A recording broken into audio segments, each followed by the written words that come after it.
Assalomu alaykum. Ko'pchilik bunga ishonmayapti, to'g'risi. Buni men o'zimda ko'rsatib berishga harakat qilaman. Endi bu narsa tukni to'kadi. O'sayotgan tuklarni to'kadi bu narsa. Biz erkaklar qo'ltig'imizdagi va hokazo boshqa joylarimizdagi tuklarni britvada olamiz, qiynalib, undan ko'ra mana shu yaxshiroq deb o'ylayman men. Hozir o'zimda buni sinab ko'rsataman. Mana qo'limdagi tukni sinab ko'rsataman inshaalloh. Albatta, klientlar o'zimda sinamasam ishonishmaydi. Shuning uchun o'zimda birinchi bo'lib o'zimda sinab ko'ryapman. Mana yaxshilab tomosha qilinglar, mana tuklarim turibdi, mana.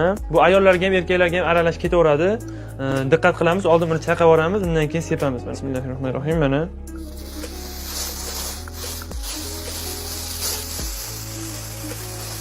ozgina joyga sepib oldik mana. Endi kiyimli holatda nima bo'lgani uchun kiyimlarga sachrab ketdi, o'shuning uchun buni sepgandan keyin eng kam 7 minut sabr qilamiz. 7 minut davomida kutamiz buni sepgandan keyin.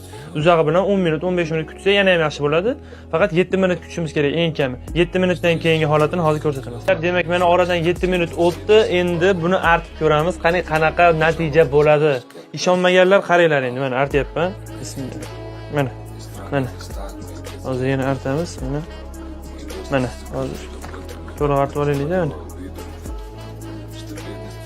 Mana.